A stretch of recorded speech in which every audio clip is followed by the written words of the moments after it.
Dans les archives secrètes du diocèse de Toulouse, un document jauni par le temps porte encore les traces de sang séché sur sa dernière page. Il s'agit du témoignage de sœur Marguerite Alphonsine Beaumont, professeure remplaçante au pensionnat Sainte-Thérèse de l'Enfant Jésus, écrit en 1847 avant sa mystérieuse disparition. Ce qu'elle y révèle sur la famille Miramont et leur méthode pédagogique défie toute compréhension humaine et remet en question 3 siècles de réputation immaculée. Avant de poursuivre cette histoire qui vous glacera le sang, abonnez-vous à la chaîne et dites-moi en commentaire de quelle ville vous nous écoutez ce soir. Votre présence nous accompagne dans cette descente aux enfers de l'histoire religieuse française. Au cœur de la Gascogne, là où les collines ondulent, comme des vagues pétrifiées sous le soleil implacable du sud-ouest, s'élevait depuis 3 siècles le pensionnat Sainte-Thérèse de l'Enfant Jésus. Cette imposante bâtisse de pierre blonde, aux fenêtres étroites comme des meurtrières, dominait la vallée de Coursan de ses 4 tours octogonales. Ses murs épais de 2 mètres gardaient jalousement les secrets de générations de jeunes filles issues de la noblesse provinciale et de la bourgeoisie montante. La région, qu'est-ce que l'on peut faire pour les chansons de la France? Est-ce que la France est une chanson de l'Église? Une chanson de l'Église. Une chanson de l'Église. Une chanson de l'Église. Une chanson de l'Église. Une chanson de l'Église. Une chanson de l'Église. Une chanson de l'Église. Une chanson de l'Église. Une chanson de l'Église. Une chanson de l'Église. Une chanson de l'Église. Une chanson de l'Église. Une chanson de l'Église. Une chanson de l'Église. Les Miramont régnaient sur cette institution depuis 1542, quand le cardinal Henri de Miramont avait fait don de ses terres à l'Église pour y fonder un couvent-école destiné à l'éducation des filles de bonne famille. La devise familiale, gravée au-dessus de la porte principale, proclamait Per aspera ad sanctitatem par les épreuves vers la sainteté. Ces mots, que des centaines de pensionnaires avaient lus en franchissant le seuil, prendraient une résonance sinistre au fil des siècles. 300 ans plus tard, en 1847, cette lignée maudite comptait encore parmi ses rangs. Le cardinal Augustin de Miramont, protecteur officiel du pensionnat et membre influent de la curie romaine, et son frère cadet, Monseigneur Théophile de Miramont, qui dirigeait l'établissement d'une main de fer depuis 23 ans. Les 2 hommes, âgés respectivement de 62 et 58 ans, incarnèrent la tradition familiale avec une dévotion qui confondait le sacré et l'obsession. La réputation de Sainte Thérèse était sans tache dans toute la France méridionale. Les familles les plus respectables de la région se disputaient l'honneur d'y placer leurs filles, payant des sommes considérables pour garantir une éducation que l'on disait transformatrice. On vantait la discipline exemplaire, l'instruction supérieure dispensée par des religieuses triées sur le volet, et surtout la pureté morale, inégalée des pensionnaires qui en sortaient. Aucune jeune fille n'avait jamais quitté l'institution, sans être devenue un modèle de vertu chrétienne, une épouse exemplaire ou une religieuse dévouée. Aucune jeune fille n'avait pas pu être un modèle de vertu chrétienne. Le pensionnat a été un peu plus élevé que le grand-père. Le pensionnat a été un peu plus élevé que le grand-père. Le pensionnat a été un peu plus élevé que le grand-père. Le pensionnat a été un peu plus élevé que le grand-père. Le pensionnat a été un peu plus élevé que le grand-père. Le pensionnat a été un peu plus élevé que le grand-père. Le pensionnat a été un peu plus élevé que le grand-père. Le pensionnat a été un peu élevé que le grand-père. Le pensionnat a été un peu plus élevé que le grand-père. Le pensionnat a été un peu plus élevé que le grand-père. Le pensionnat a été un peu élevé que le grand-père. Le pensionnat a été un peu plus élevé que le grand-père. Le pensionnat a été un peu plus élevé que le grand-père. Le pensionnat a été un peu plus élevé que le grand-père. Le pensionnat a été un peu plus élevé que le grand-père. Le pensionnat a été un peu plus élevé que le grand-père. Le pensionnat a été un peu plus élevé que le grand-père. Le pensionnat a été un peu plus élevé que le grand-père. formé au couvent des Ursulines de Bordeaux, réputé pour sa rigueur intellectuelle et son sens de l'observation aiguisé, fille d'un auteur provincial, elle avait embrassé la vie religieuse après une déception amoureuse qui l'avait marquée à vie. Son expérience de 15 années dans l'enseignement lui avait donné une connaissance approfondie de la psychologie adolescente et des méthodes pédagogiques de l'époque. Elle avait accepté ce poste temporaire au pensionnat Sainte-Thérèse sans se douter qu'elle découvrirait l'innommable. Dès son arrivée, le 15 octobre 1847, quelque chose la troubla profondément. Les pensionnaires, 58 jeunes filles âgées de 12 à 18 ans, semblaient d'une pâleur maladive, qui ne pouvait s'expliquer par la seule rigueur de l'automne gascon. Leurs yeux cernés trahissaient un épuisement chronique, et leurs gestes mécaniques rappelaient ceux des automates de l'horloger municipal de Toulouse qu'elle avait eu l'occasion d'admirer. Quand elle tentait de leur adresser la parole en dehors des cours, elle répondait par des phrases toutes faites, comme récitées par cœur depuis des mois. « Nous sommes heureuses de servir Dieu et de purifier nos âmes, ma sœur. » Répétait-elle invariablement le regard fixe et lointain, comme si elle récitait une leçon apprise sous la contrainte. Plus étrange encore, certaines cellules des dortoirs restaient ostensiblement vides. Sœur Marguerite Alphonsine compta précisément 12 lits inoccupés, soigneusement faits et ornés d'un crucifix, comme si leurs occupantes pouvaient revenir d'un moment à l'autre. Quand elle s'enquélit auprès de sœur Geneviève du Sacré-Cœur, la surveillance générale des pensionnaires absentes, cette dernière détourna le regard avant de murmurer d'un ton mal assuré. Elles ont été transférées dans un autre établissement pour des raisons disciplinaires. Mais c'est Monseigneur Théophile de Miramont lui-même qui lui fournit l'explication officielle lors de leurs premières entrevues. L'homme, d'une maigreur ascétique et aux yeux d'un bleu délavé qui semblait percer les âmes, lui répondit d'un ton glacial. Certaines jeunes filles ont eu la grâce de trouver leur vocation plus tôt que prévu. Elles sont désormais dans un lieu plus saint, plus proche de Dieu.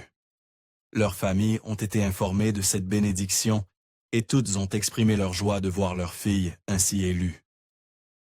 La sœur remarqua également que les pensionnaires évitaient soigneusement certaines parties du bâtiment. L'aile ouest en particulier semblait frappée d'un interdit silencieux mais absolu. Dès qu'une pensionnaire s'en approchait par inadvertance, ses compagnes la rappelèrent à l'ordre d'un regard ou d'un geste discret. Quand sœur Marguerite Alphonsine demanda la raison de cette restriction à sœur Geneviève du Sacré-Cœur, on lui répondit évasivement qu'il s'agissait d'anciens locaux en cours de rénovation spirituelle et que seules les âmes les plus pures pouvaient y accéder sans danger. Les premiers jours s'écoulèrent dans un malaise grandissant. Sœur Marguerite Alphonsine enseignait le français et l'histoire sainte selon le programme traditionnel. Mais elle ne parvenait pas à établir un véritable contact avec ses élèves. Celle-ci se contentait de répondre aux questions par des formules apprises, sans jamais manifester la moindre spontanéité ou curiosité intellectuelle. Pire, elle remarqua que certaines pensionnaires sursautaient violemment au moindre bruit imprévu, comme si elles vivaient dans un état de terreur permanent, soigneusement dissimulé. Les premières semaines s'écoulèrent dans une atmosphère oppressante qui s'alourdissait de jour en jour. Sœur Marguerite Alphonsine enseignait consciencieusement le français et l'histoire sainte. Mais elle ne parvenait pas à se défaire de l'impression que ses élèves la regardaient, comme si elles attendaient quelque chose d'elle. Un signal peut-être, ou un signe qu'elle était digne de confiance. Le 3 novembre 1847, un incident troublant vint confirmer ses soupçons. Pendant un cours sur les vies de saintes, elle évoqua Sainte Blandine et les martyrs de Lyon. Quand elle décrivit les tortures subies par les premiers chrétiens, elle vit plusieurs pensionnaires blêmir et échangeaient des regards d'ours de sens. L'une d'elles, mademoiselle Élise de Montclair, une jeune fille de 16 ans aux cheveux châtains, se mit même à trembler de manière visible. Ma sœur, murmura-t-elle d'une voix à peine audible, est-ce que Dieu veut vraiment que nous souffrions pour mériter son amour? La question posée avec une sincérité déchirante résonna étrangement dans la classe. Sœur Marguerite Alphonsine sentit que cette interrogation cachait quelque chose de plus profond, une expérience personnelle qui donnait à ces mots un poids particulier. La souffrance peut être un chemin vers Dieu, répondit-elle prudemment, mais Dieu est d'abord amour et miséricorde. Il ne demande pas à ses enfants de s'infliger des tourments inutiles. Le silence qui suivit fut glacial. Plusieurs pensionnaires baissaient la tête. Et sœur Marguerite Alphonsine eut l'impression d'avoir franchi une ligne invisible. Quelques minutes plus tard, sœur Geneviève du Sacré-Cœur fit irruption dans la classe, sous un prétexte fallacieux, et emmena mademoiselle de Montclair, prétextant qu'elle était attendue au parloir par sa famille. La jeune fille ne reparut en classe que 3 jours plus tard, encore plus pâle qu'auparavant, et portant des bandages aux poignets, qu'elle tentait de dissimuler sous ses manches. Quand sœur Marguerite Alphonsine s'enquit de sa santé, elle répondit d'une voix atone. « J'ai eu la grâce de mieux comprendre l'amour de Dieu. Mes souffrances ne sont rien comparées à celles du Christ. » Cette réponse d'une maturité troublante chez une adolescente fit frissonner la religieuse. Elle commença à observer plus attentivement ses élèves et remarqua d'autres détails inquiétants. Des ecchymoses mal dissimulées, des gestes de protection instinctive quand on s'approchait d'elle, et surtout cette obéissance mécanique qui semblait née de la terreur plutôt que de la piété.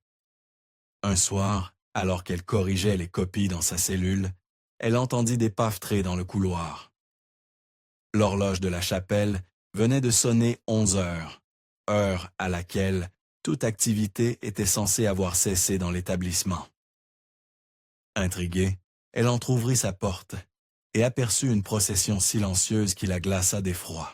Monseigneur Théophile de Miramont, vêtu d'une nobe noire qu'elle ne lui avait jamais vu porter et qui contrastait étrangement avec le blanc traditionnel des vêtements liturgiques, menait un groupe d'une dizaine de pensionnaires vers l'aile ouest. Les jeunes filles, pieds tenus sur les dalles froides, malgré le froid de novembre, portaient des cierges et avançaient les yeux baissés. Leurs lèvres remuaient silencieusement, comme si elles priaient ou imploraient. Le plus troublant était l'expression de ces visages adolescentes, figés dans une résignation qui n'avait rien de l'acceptation sereine que devrait inspirer la foi. C'était plutôt la soumission de ceux qui ont renoncé à lutter, l'abandon de ceux qui savent que toute résistance est vaine. Cette vision nocturne la hanta pendant des jours. Elle tenta de questionner discrètement les pensionnaires qui avaient participé à cette procession, mais leur mutisme était total. Pire, elle remarqua que celles-ci semblaient encore plus épuisées que les autres les jours suivants. Leurs mains tremblaient légèrement pendant les cours, et certaines portèrent d'étranges marques rougeâtres sur les poignets et les chevilles comme si elles avaient été entravées. C'est en fouillant dans le bureau qui lui avait été attribué, celui de sœur Angélique Marie, sa prédécesseure mystérieusement disparue, qu'elle fit sa première découverte véritablement troublante. Derrière une lame de parquet mal fixée, dissimulée avec un soin qui trahissait l'urgence et la peur, elle trouva un cahier relié en cuir noir. L'écriture était celle de sa prédécesseure, mais les mots qu'elle y lisait la glacèrent d'horreur et remirent en question tout ce qu'elle croyait savoir sur le pensionnat Sainte-Thérèse. Le journal de sœur Angélique Marie commençait de manière parfaitement anodine par des réflexions sur l'enseignement et la discipline, datées de janvier 1847. Les premières pages évoquaient les difficultés habituelles d'une religieuse enseignante. Pensionnaires récalcitrantes, leçons difficiles à faire assimiler, surveillance des dortoirs. Mais, au fil des pages, le ton changeait dramatiquement, révélant une réalité de plus en plus cauchemardesque. L'entrée du 15 mars 1847 marquait un tournant. Aujourd'hui, j'ai été témoin de ce que Monseigneur Théophile appelle la pédagogie nouvelle. Une pensionnaire, mademoiselle Adelaide de Vingron, avait été surprise en train de lire un roman que lui avait envoyé sa mère. Au lieu de la simple confiscation habituelle, elle en était emmenée dans l'aile ouest, pour ce que le directeur nomme une correction spirituelle approfondie. Plus loin, une entrée datée du 2 avril révélait des détails qui firent n'appâlir sœur Marguerite Alphonsine. Mademoiselle de Vingron est revenue après 3 jours d'absence. Elle prétend avoir passé ce temps en retraite spirituelle, mais son état physique dément cette version. Elle a le maigri de manière visible. Ses yeux sont cernés comme si elle n'avait pas dormi, et elle refuse de parler de son expérience. Quand j'ai tenté de l'interroger discrètement, elle m'a répondu d'une voix mécanique que Dieu l'avait purifiée de ses désirs coupables et qu'elle ne lirait plus jamais de romans. Les révélations les plus accablantes apparaissaient dans les entrées de septembre 1847, quelques semaines seulement avant la disparition de sœur Angélique Marie. Celle-ci avait manifestement décidé de mener une enquête systématique au péril de sa propre sécurité. 3e nuit consécutive, sans sommeil, pour les pensionnaires du dortoir Saint-Joseph. Avait-elle écrit le 15 septembre? Monseigneur Théophile prétend que la privation de sommeil rapproche l'âme de Dieu et permet de mieux percevoir les tentations du démon. Les jeunes filles sont contraintes de rester debout dans la chapelle de l'aile ouest, répétant des litanies que je ne reconnais pas et qui me semblent déviantes par rapport à la liturgie traditionnelle. Certaines s'effondrent d'épuisement et sont immédiatement relevées par les surveillantes. Aucune n'a le droit de s'asseoir ou de s'appuyer. L'entrée du 18 septembre révélait des détails encore plus troublants. Aujourd'hui, j'ai réussi à me glisser près de l'aile ouest et à observer ce que Monseigneur Théophile appelle la pédagogie de la peur salvatrice. Les pensionnaires sont enfermés individuellement dans des cellules que je ne connaissais pas, privés de nourriture pendant 2 à 3 jours. Des religieuses que je ne reconnais pas et qui ne font manifestement pas partie de notre communauté habituelle, leur décrivent en détail les supplices de l'enfer, avec un réalisme et une crudité qui dépassent tout ce que j'ai pu entendre, même dans les sermons les plus sévères. Certaines jeunes filles en ressortent dans un état de terreur absolue, incapables de prononcer un mot cohérent pendant plusieurs jours. Le témoignage le plus accablant concernait les disparitions mystérieuses qui ponctuaient régulièrement la vie du pensionnat. Sœur Angélique Marie avait tenu un décompte précis et méticuleux. Depuis l'arrivée de Monseigneur Théophile à la direction en 1840, 23 pensionnaires avaient quitté l'établissement dans des circonstances que l'on pouvait qualifier d'inexpliquées. Officiellement, elles avaient toutes trouvé leur vocation religieuse et rejoint des couvents cloîtrés dans diverses régions de France ou d'Espagne. Mais aucune famille n'avait jamais reçu la moindre nouvelle de ces jeunes filles après leur départ. Et aucune trace de leur entrée dans quelque congrégation que ce soit n'avait pu être établie, malgré les recherches discrètes menées par certains parents inquiets. Plus troublant encore, sœur Angélique Marie avait remarqué un schéma dans ces disparitions. Les jeunes filles qui trouvent leur vocation sont toujours celles qui ont manifesté une forme de résistance aux méthodes de Monseigneur Théophile. Elles questionnent, elles protestent, elles tentent de correspondre avec leur famille, en dehors des lettres contrôlées, ou elles refusent de participer aux séances nocturnes de l'aile ouest. Leur vocation semble donc moins être un appel divin qu'une sanction déguisée. Si ces révélations vous donnent des frissons d'angoisse, laissez un pouce en l'air et dites-nous en commentaire ce que vous pensez qu'il est advenu de ces 23 jeunes filles mystérieusement disparues. Sœur Marguerite Alphonsine sentit ses mains trembler en tournant les pages. Le journal révélait l'existence d'une véritable organisation clandestine au sein du pensionnat. Une structure parallèle qui échappait complètement au contrôle de l'Église officielle. Monseigneur Théophile de Miramont avait constitué un cercle de religieuses initiées qui participaient à ces séances nocturnes. Elles portaient des aubes noires au lieu du blanc traditionnel et des masques représentant les visages de saints martyrs, créant une atmosphère de terreur mystique savamment orchestrée. Ces femmes, au nombre de 7, selon les observations de sœur Angélique Marie, ne faisaient manifestement pas partie de la communauté religieuse officielle du pensionnat. Elles apparaissaient à la nuit et disparaissaient avant l'aube, comme des ombres maudites. Leur identité demeurait mystérieuse, mais leur fonction était claire.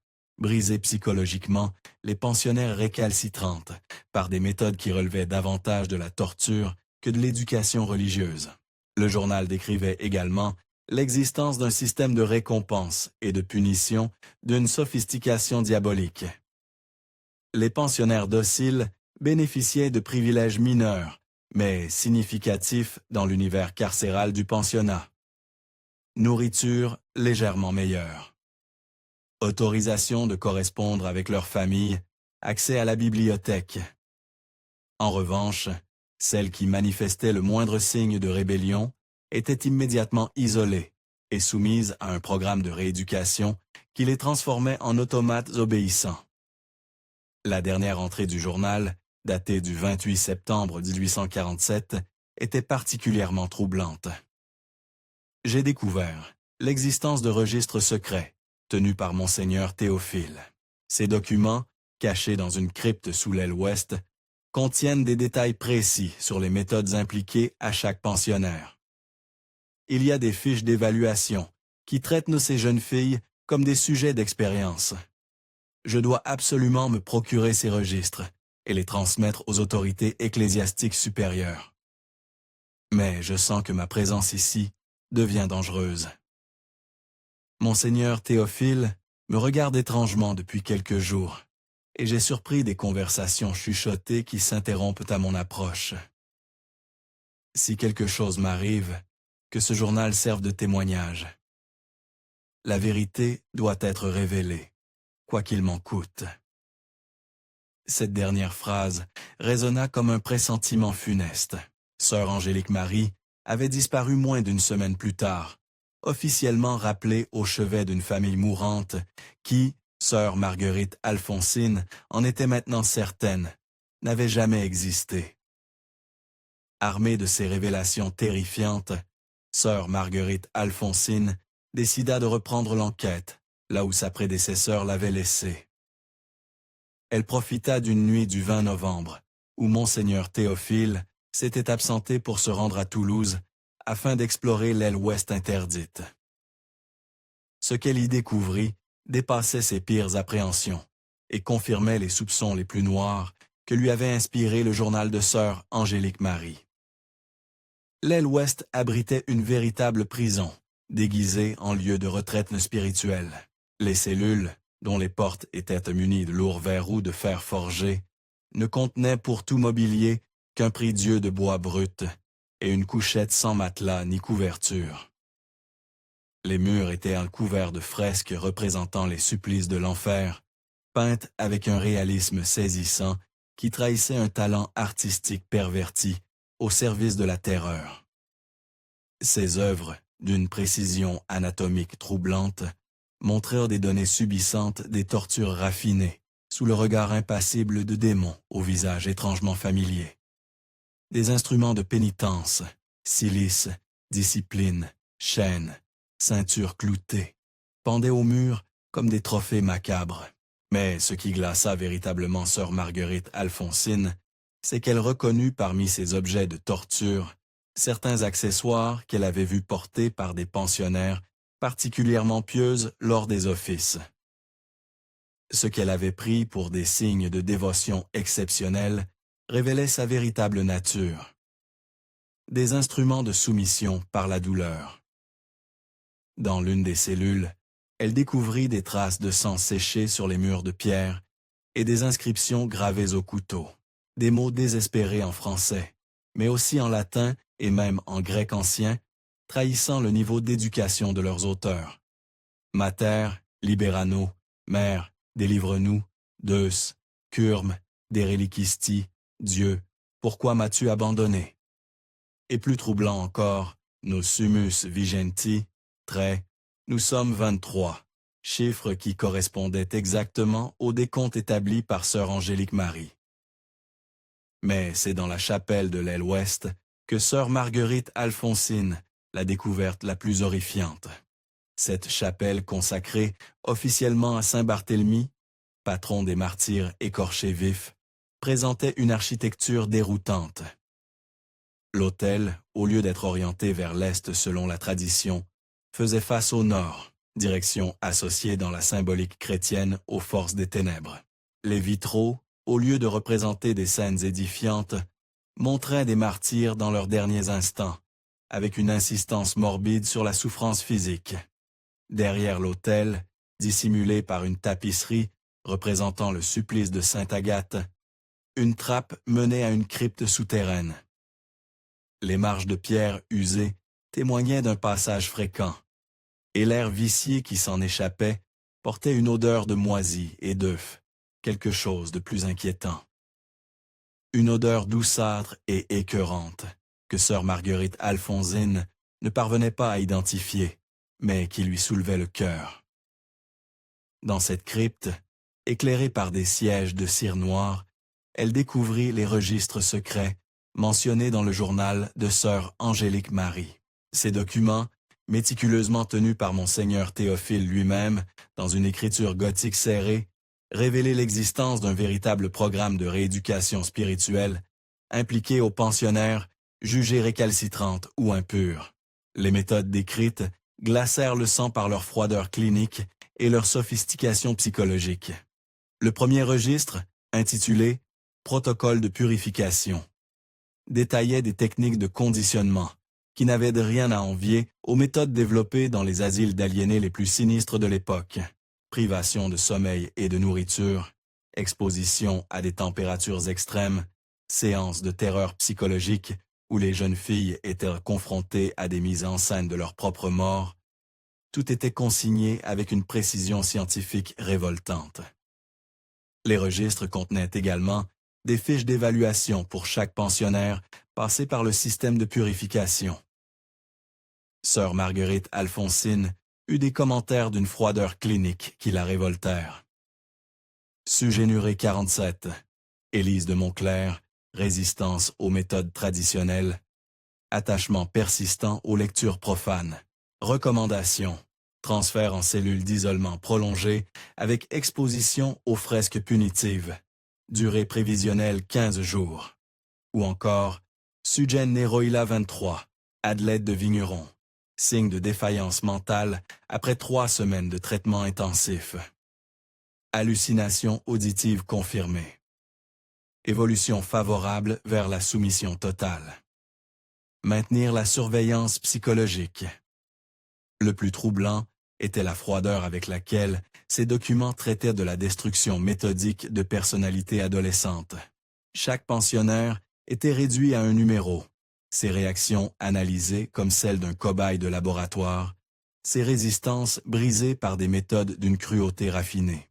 Le 15 décembre 1847, sœur Marguerite Alphonsine assista malgré elle à une séance de purification qui la marqua à vie et lui révéla toute l'étendue de l'horreur orchestrée par les Miramont.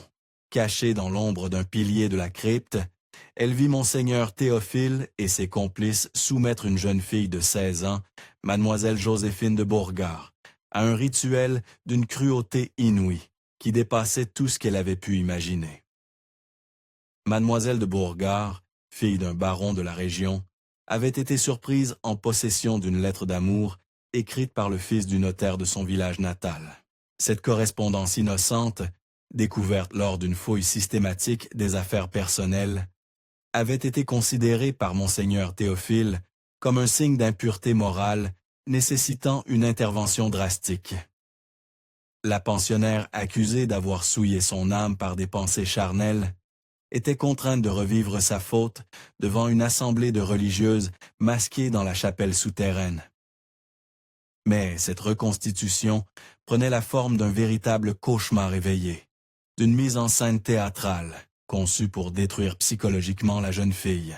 On avait construit un décor complexe où mademoiselle de Bourgard était confrontée à un acteur, un homme d'une trentaine d'années, qu'elle ne connaissait pas, mais qui avait été instruit dans les moindres détails de sa correspondance secrète. Cet homme, vêtu en bourgeois provincial, incarnait son prétendu amoureux avec un réalisme saisissant, reprenant mot pour mot des passages de leurs lettres échangées. La scène, d'un réalisme troublant, était conçue pour briser méthodiquement la psyché de la pensionnaire. L'acteur, suivant un script minutieusement préparé par Monseigneur Théophile, commençait par séduire la jeune fille avec des mots tendres qu'elle avait effectivement reçus. Puis, progressivement, il transformait cette tendresse en manipulation perverse, l'accusant d'être une créature de perdition qui avait tenté de le corrompre par ses instincts démoniaques. La mise en scène atteignait son paroxysme quand l'acteur, se transformant soudain en accusateur impitoyable, rejetait violemment Mademoiselle de Beauregard en proclamant qu'elle était marquée par le péché et qu'aucun homme honorable ne pourrait jamais l'aimer. Ces mots, prononcés avec une conviction théâtrale saisissante, étaient accompagnés de gestes de dégoût et de rejet qui semblaient authentiques. La jeune fille, épuisée par des semaines de privation et de terreur psychologique, sombrait peu à peu dans un état de délire où elle ne distinguait plus la réalité de la mise en scène. Sœur Marguerite Alphonsine, horrifiée, la vit s'effondrer en larmes avant de sombrer dans une crise de nerfs qui la laissa prostrée sur le sol de pierres froides. Mais, au lieu de la secourir, Monseigneur Théophile déclara d'une voix satisfaite que l'âme de la pécheresse était enfin prête à accueillir la grâce divine et que la douleur salvatrice avait purifié son cœur des souillures terrestres. La jeune fille fut emmenée par les religieuses masquées vers une cellule d'isolement, et sœur Marguerite Alphonsine ne la revit jamais.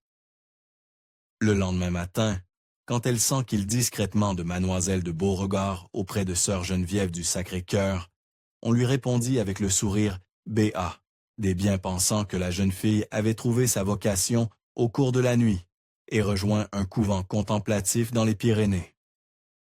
Sa famille avait été informée de cette bénédiction et avait exprimé sa joie de voir leur fille ainsi élue par la Providence.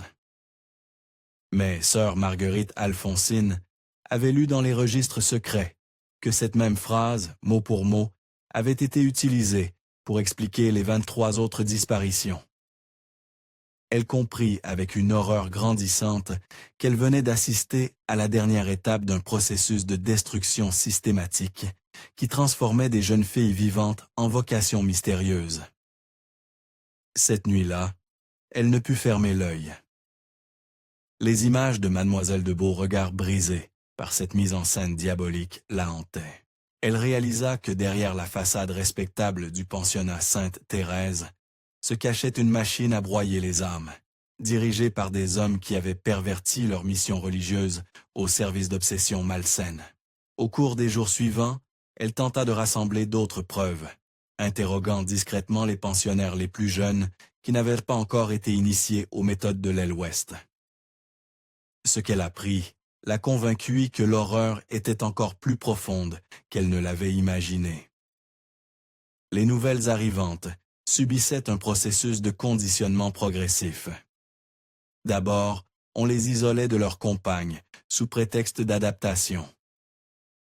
Puis, on leur imposait des jeûnes purificateurs et des veilles spirituelles qui épuisaient leurs défenses psychologiques. Enfin, on les confrontait à des révélations sur leur nature pécheresse qui les préparaient à accepter les traitements les plus extrêmes comme des bénédictions divines. Certaines pensionnaires, les plus résistantes ou les plus intelligentes, tentèrent de s'opposer à ce système. C'était précisément celles-là qui finissaient par trouver leur vocation dans des circonstances mystérieuses. Les autres, brisés par le processus, devenaient ces automates obéissants que sœur Marguerite Alphonsine avait remarqué dès son arrivée. Confrontée à l'ampleur de l'horreur et comprenant que sa propre sécurité était menacée, sœur Marguerite Alphonsine prit la décision courageuse mais naïve de rassembler toutes les preuves qu'elle avait découvertes et de les envoyer directement à l'évêque de Toulouse. Elle ignorait que le cardinal Augustin de Miramont, frère de Monseigneur Théophile et protecteur officiel du pensionnat, était justement l'homme qui recevrait sa dénonciation et déterminerait les suites à y donner. Dans une lettre de 10 pages, rédigée d'une écriture nerveuse mais précise, elle détaillait tout ce qu'elle avait découvert. Les cellules de torture, les registres secrets, les méthodes de conditionnement, les disparitions inexplicées. Elle joignait à ce témoignage le journal de sœur Angélique Marie et des copies des pages les plus accablantes des registres tenus par Monseigneur Théophile.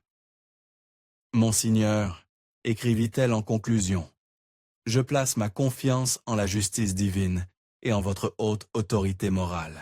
Ce que j'ai découvert au pensionnat Sainte-Thérèse dépasse l'entendement humain et constitue une perversion absolue de la mission éducatrice de l'Église. Des jeunes filles innocentes sont torturées au nom de la foi, et certaines ont disparu dans des circonstances que je ne puis qualifier autrement que de criminelles. Je supplie votre éminence d'intervenir avant qu'il ne soit trop tard, et que d'autres victimes viennent s'ajouter à cette liste macabre. La réponse ne tarda pas. Le 2 janvier 1848, soit exactement 10 jours après l'envoi de sa dénonciation. Monseigneur Théophile de Miramont convoqua sœur Marguerite Alphonsine dans son bureau pour un entretien qui, selon les fragments de journal retrouvés, fut d'une courtoisie glaciale, masquant des menaces à peine voilées. Monseigneur Théophile, assis derrière son imposant bureau de chêne sculpté, avait devant lui la lettre de dénonciation et tous les documents qui l'accompagnaient. Il la regardait avec un sourire qui n'atteignait pas ses yeux d'un bleu délavé, ses yeux qu'elle avait appris à redouter au cours de son séjour au pensionnat. « Ma chère sœur, commença-t-il d'une voix d'une douceur trompeuse. Mon frère, le cardinal m'a transmis votre préoccupation concernant notre établissement.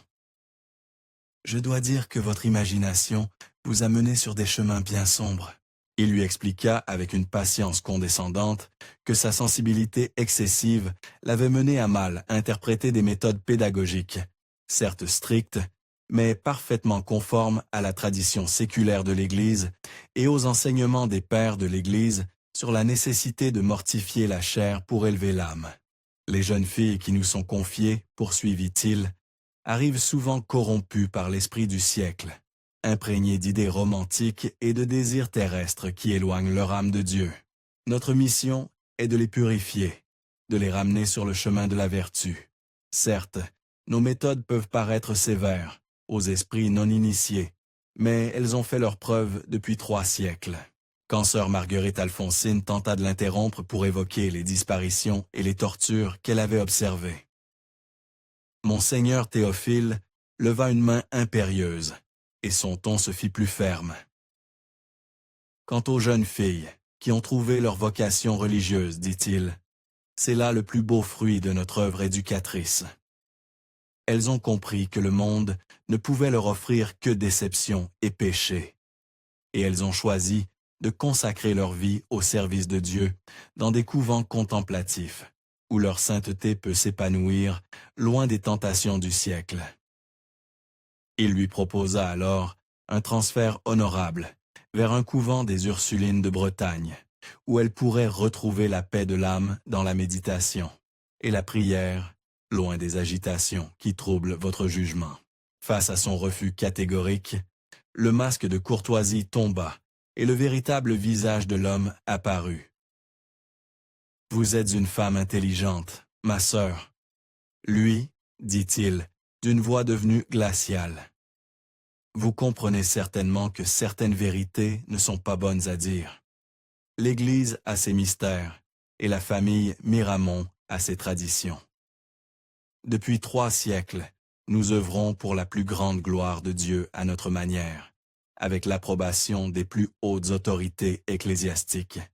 Qui êtes-vous pour remettre en question cette œuvre sacrée? » Il se leva de son fauteuil et s'approcha d'elle, sa haute silhouette projetant une ombre menaçante dans le bureau éclairé par des chandelles. « Mon frère, le cardinal, poursuivit-il, occupe des fonctions très importantes au Vatican. Il a l'oreille du Saint-Père lui-même. Votre témoignage ne sera jamais cru contre celui d'une lignée aussi respectée que la nôtre. Pire, il pourrait être interprété comme le délire d'une religieuse en proie à des visions hystériques. Vous savez ce qu'il devient des religieuses hystériques, n'est-ce pas? Les asiles d'aliens de notre époque ne sont pas des lieux où l'on souhaiterait finir ses jours. La menace était claire et terrifiante. Sœur Marguerite Alphonsine comprit qu'elle était seule face à un système qui la dépassait, protégée par des complicités qui montaient jusqu'aux plus hauts échelons de la hiérarchie ecclésiastique. La dernière entrée du journal de Sœur Marguerite Alphonsine est datée du 8 janvier 1848, écrite d'une main tremblante qui trahit l'état de terreur dans lequel elle se trouvait. Elle y écrit « Ils m'ont donné jusqu'à demain pour quitter l'établissement et accepter le transfert en Bretagne. Je sais que si je reste, je subirai le même sort que ces pauvres enfants et que Sœur Angélique Marie. Mais je ne peux pas me résoudre à l'abandon. Comment pourrais-je vivre en sachant que d'autres jeunes filles vont subir ces tortures? J'ai caché ce témoignage dans l'espoir qu'un jour quelqu'un découvrira la vérité. Que Dieu me pardonne si je me trompe, mais je crois que le mal a pris racine dans cette maison sous les apparences du bien. Si quelque chose m'arrive, que l'on sache que je n'aurai pas renoncé à ma mission de révéler l'horreur. » Le 9 janvier 1848, Sœur Marguerite Alphonsine Beaumont disparut sans laisser de traces. Officiellement, elle avait finalement accepté le transfert proposé et rejoint un couvent cloîtré en Espagne pour y expier ses visions coupables. Officieusement, elle ne donna plus jamais signe de vie. Et aucune recherche ne fut jamais entreprise pour retrouver sa trace. Le pensionnat Sainte-Thérèse continua ses activités dans la plus parfaite sérénité jusqu'en 1905, date à laquelle la loi de séparation de l'Église et de l'État entraîna sa fermeture administrative. Les archives officielles, conservées aux archives départementales, indiquent que 847 jeunes filles y furent éduquées au cours de ces 65 années d'existence. Mais les registres secrets retrouvés dans la crypte révèlent un chiffre bien différent. 70 pensionnaires trouvèrent leur vocation dans des circonstances mystérieuses, soit une moyenne de plus d'une disparition par an. Les familles concernées, issues de la noblesse et de la bourgeoisie provinciale, n'osaient jamais contester officiellement ces vocations miraculeuses. La réputation de la famille Miramont et la crainte du scandale les réduisirent au silence. Certaines menèrent des recherches discrètes, mais se heurtaient systématiquement à des fins de non-recevoir et à des documents falsifiés attestant de l'entrée de leurs filles dans des couvents qui, vérification faite, n'avaient jamais existé. Aujourd'hui, les ruines du pensionnat Sainte-Thérèse dominent toujours la vallée de Coursan, leurs pierres blondes noircies par plus d'un siècle d'abandon. Les 4 tours octogonales privées de leur toiture se dressent comme des doigts accusateurs vers le ciel. Et les habitants du village voisin évitent soigneusement de s'en approcher, prétextant que les pierres ont gardé la mémoire des souffrances passées. Les bergers qui font paître leurs troupeaux dans les environs rapportent parfois des phénomènes troublants. Des pleurs portés par le vent du soir, des chants lugubres qui semblent venir des profondeurs de la terre, et cette odeur douceâtre et écœurante que Sœur Marguerite Alphonsine avait remarquée dans la crypte et qui persiste encore aujourd'hui dans les caves effondrées de l'aile ouest. La famille Miramont s'éteignit officiellement en 1923 avec la mort du dernier descendant direct, Monseigneur Émile de Miramont, petit-neveu de Théophile, qui légua tous ses biens à l'Église sans descendance connue. Parmi ces biens figurait une collection de manuscrits et de documents familiaux qui fut immédiatement placée sous le sceau du secret pontifical. Leur contenu n'a jamais été révélé, et toute demande d'accès à ces archives se heurte encore aujourd'hui à un refus catégorique des autorités vaticanes. En 1953, lors des travaux de démolition partielle des ruines du pensionnat, entrepris par la commune pour des raisons de sécurité publique, les ouvriers découvrirent dans la crypte de l'aile ouest une série de petites tombes creusées à même le roc et soigneusement dissimulées sous des dalles. Ces sépultures, au nombre de 73, ne portaient aucune inscription, ni aucun signe distinctif permettant d'identifier leurs occupants. Les autorités ecclésiastiques, alertées par la municipalité, déclarèrent immédiatement qu'il s'agissait d'un ancien cimetière de religieuses de l'époque médiévale et interdirent toute investigation plus poussée. Mais les analyses médico-légales sommaires, pratiquées avant l'intervention du diocèse, révélèrent que les squelettes étaient ceux de jeunes femmes âgées de 12 à 18 ans, décédées à des époques diverses s'étalant sur une période d'environ 65 ans. Le rapport d'enquête préliminaire, rédigé par le docteur Henri Labrousse, médecin légiste de la région, fut immédiatement classé secret défense sur ordre du préfet et disparut mystérieusement des archives départementales quelques mois plus tard. Seule une copie incomplète subsiste, cachée dans les documents personnels de l'ancien gendarme Émile Rousseau, qui avait participé à l'enquête et avait eu la présence d'esprit de conserver certains éléments. Ce document, découvert en 1987 par les héritiers du gendarme Rousseau lors du rangement de sa succession, mentionne la présence sur plusieurs squelettes de traumatismes répétés et de signes de malnutrition sévère. Plus troublant encore, certains ossements portèrent des marques qui suggéraient l'usage prolongé d'entraves et de liens, ainsi que des fractures mal soignées qui témoignaient de violences répétées. Vous venez d'entendre l'une des histoires les plus sombres et les plus troublantes de l'histoire religieuse française. Croyez-vous vraiment que tout a été révélé sur les méthodes secrètes de la famille Miramon? Dites-nous en commentaire ce que vous pensez réellement de cette affaire. Abonnez-vous à la chaîne pour découvrir d'autres mystères oubliés de notre histoire. Et partagez cette révélation avec tous ceux qui s'intéressent aux secrets les plus noirs de notre passé. L'histoire de la famille Miramon pose des questions fondamentales et troublantes sur les dérives du pouvoir religieux et l'impunité dont jouissaient certaines institutions à une époque où l'autorité ecclésiastique était quasiment incontestable. Mais elle soulève surtout une interrogation qui dépasse le cadre historique. Combien d'autres maisons de Dieu ont-elles caché des secrets similaires derrière leurs murs respectables? Et surtout, combien de sœurs Marguerite Alphonsine et de sœur Angélique Marie ont-elles tenté de révéler la vérité avant de disparaître à leur tour dans les méandres du silence institutionnel? Cette histoire révèle également la sophistication des méthodes de contrôle mental développées par certains groupes religieux bien avant que la psychologie moderne ne théorise ces techniques. Les Miramon avaient mis au point un système de conditionnement d'une efficacité redoutable, mêlant privation sensorielle, terreur psychologique et manipulation émotionnelle pour briser la personnalité de leurs victimes et les transformer en instruments dociles de leur volonté. Le plus terrifiant dans cette affaire n'est pas seulement la cruauté des méthodes employées, mais la façade de respectabilité qui les dissimulait. Pendant des décennies, le pensionnat Sainte-Thérèse a joué d'une réputation exemplaire. Ces méthodes ont été vantées par les familles les plus influentes de la région, et ses dirigeants ont été honorés par les plus hautes autorités religieuses. Cette respectabilité était leur meilleure protection, rendant incroyables les témoignages de ceux qui tentaient de révéler la vérité. L'affaire Miramon illustre également le poids des hiérarchies sociales et religieuses dans la France du XIXe siècle.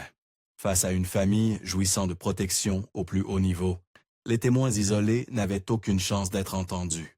Leurs paroles étaient systématiquement discréditées, leurs preuves détruites et leur silence, obtenu par la menace ou par l'élimination pure et simple.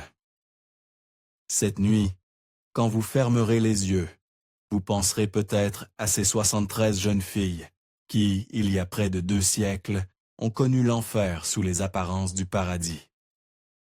Leurs noms ont été effacés des registres, leurs voix réduites au silence, leurs corps dissimulés dans des tombes anonymes creusées dans le roc d'une crypte oubliée. Mais leur histoire, elle, continue de résonner dans les murs de pierre blonde d'un pensionnat en ruine, quelque part dans les collines de Gascogne. Vous penserez aussi à sœur Marguerite Alphonsine Beaumont et à sœur Angélique Marie, ces femmes courageuses qui ont tenté de briser le mur du silence au péril de leur vie. Leur sacrifice n'aura pas été vain si leur témoignage, miraculeusement préservé dans les archives secrètes du diocèse, permet aujourd'hui de révéler une vérité trop longtemps occultée. Car certaines vérités, même enfouies sous des siècles de silence et protégées par les plus hautes autorités, finissent toujours par ressurgir.